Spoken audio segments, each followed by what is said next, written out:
Hi, everyone. My name is Vaughn Hester, and I'm on the Community Partnerships team at Facebook, where I have the joy of working all day, every day with leaders of health and humanitarian communities.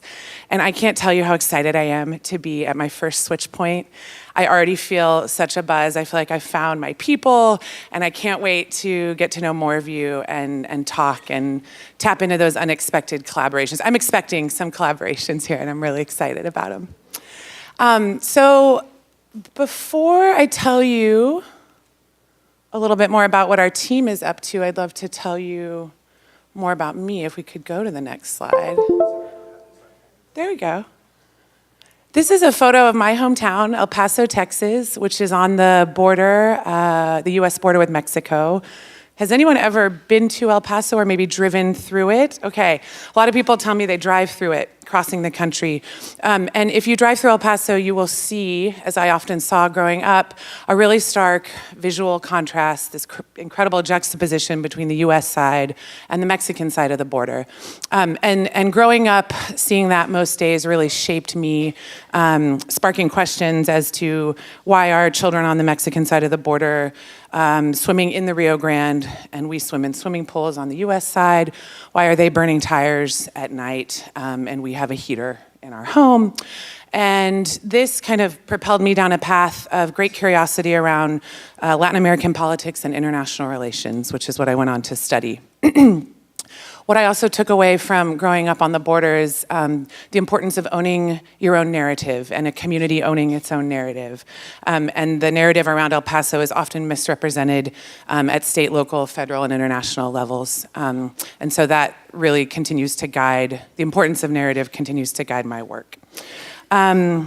Because I got into international relations and because I spoke Spanish, because you hear Spanish more often than English living in El Paso, I did some work translating with a medical missions group in the rural Dominican Republic, and sat alongside nurses and doctors and dentists who were investing several times a year in this one community about 50 miles east of the Haitian border. And through that experience, I became convinced of the importance of health as a prerequisite for all other forms of human and social and economic development. And I feel like communities need health before they can really achieve their full potential. So I went on to study public health in grad school. And at that same time, I got involved with a really incredible NGO called FORGE. FORGE is an acronym. It's a real mouthful that stands for Facilitating Opportunities for Refugee Growth and Empowerment. And we were a partner of the UNHCR working in a refugee settlement in several refugee settlements in Zambia. This photo was taken in Maheba Refugee Settlement when I was there in 2007. And this is a setup of a focus group that my partner and I ran. We were learning a lot about access or lack thereof to health services in the settlement.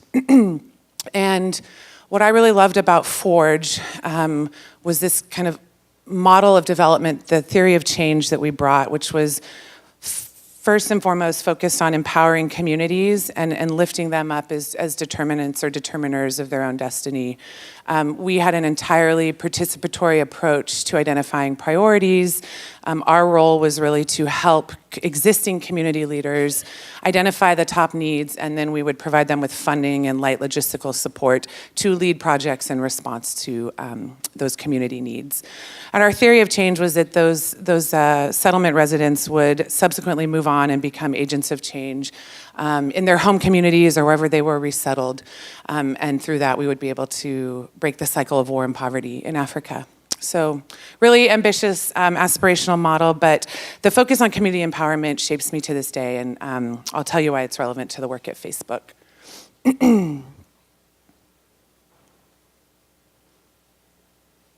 Great, so fast forward through the recession in the US in the late aughts.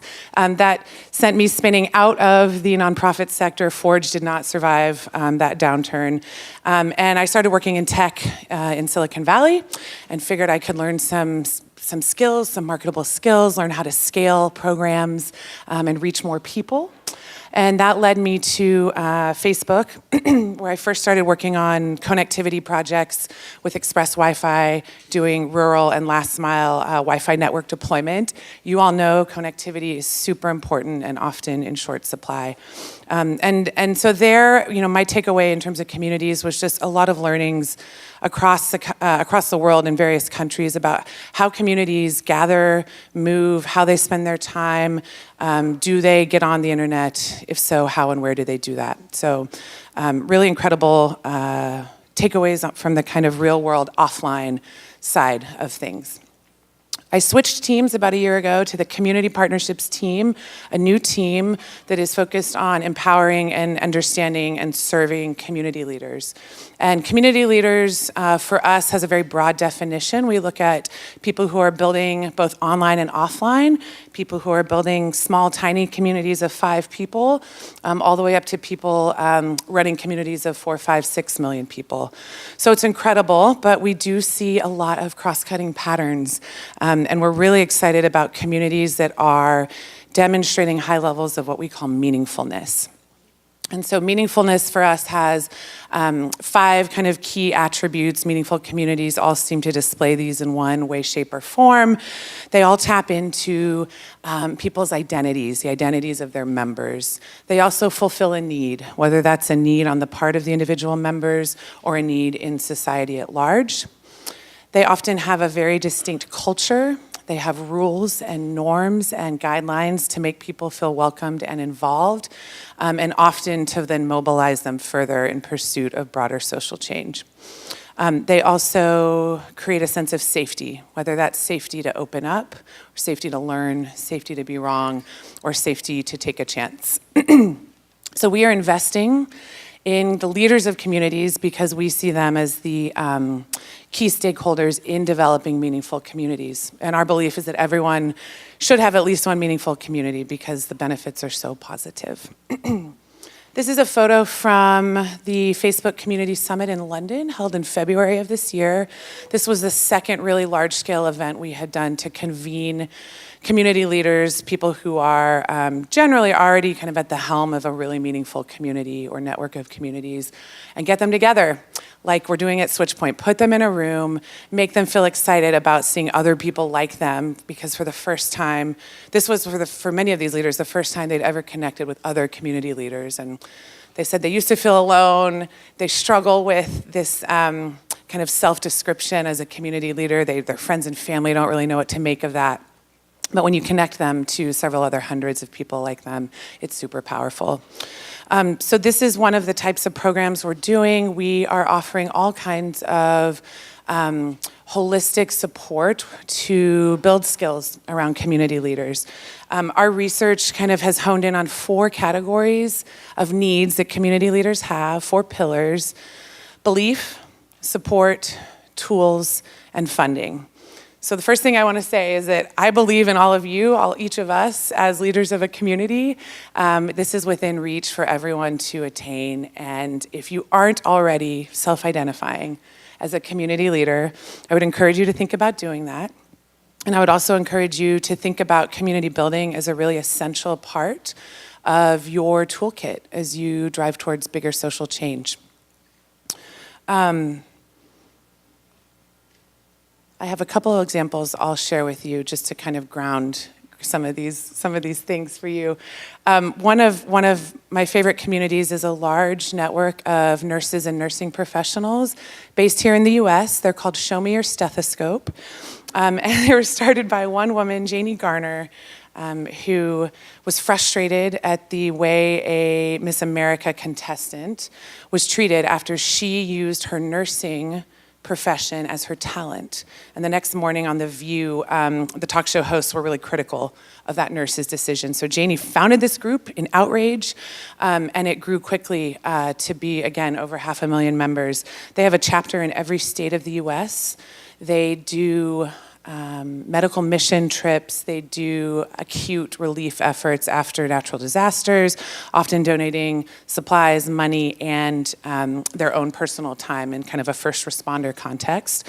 They're also pursuing advocacy at the local and federal levels around safe staffing ratios, and also heightening awareness around assault against medical professionals. So the snowball effect, this multifaceted benefit and impact that is coming out of what started as a single Facebook group is absolutely incredible. And so I just want people to be aware of the incredible things that are possible if you just bring like-minded and similarly inclined people together. Another community that I'll just mention, one of my favorites, is called TechFugees. Is anyone familiar with TechFugees or in their group? One hand, yes, two hands, awesome. Definitely encourage any of you who are more focused on humanitarian innovation or bridging divides between humanitarian sector and the tech sector to check it out. They have about 7,000 members worldwide, and they're connecting members of the tech community, people with skills, to opportunities to serve refugees and to meet the needs of refugees around the world. So I'm really fired up about what is possible when people translate kind of traditional grassroots organizing techniques into the online space. But what we realize is that this really requires a big shift or an inversion in the way that we think about our social media management and the way we think about external stakeholder engagement at our organizations. So to the extent that you aren't already doing this, I would say do try to ensure that everyone from your events team, your marketing people, your social media team are all really aligned. We use this snowflake model kind of example that really emphasizes the trust among members of a team and the lines of communication that empower everyone to act on behalf of the organization. But not all teams are sort of running themselves this way. So think about community building. Lead with authenticity. I feel like if you start by telling a story, building trust among strangers, honing in on those commonalities, you can bridge distances in a matter of minutes. And this is true, again, across all of these online communities that we've been learning from. Another thing I would say is just make sure that you know your community. I feel like, again, with some of the more passive uses of social media, we don't see the intention to create a community, understand who's in the community, and tailor the narrative or the calls to action there. So just wanted to leave you all with some of those thoughts.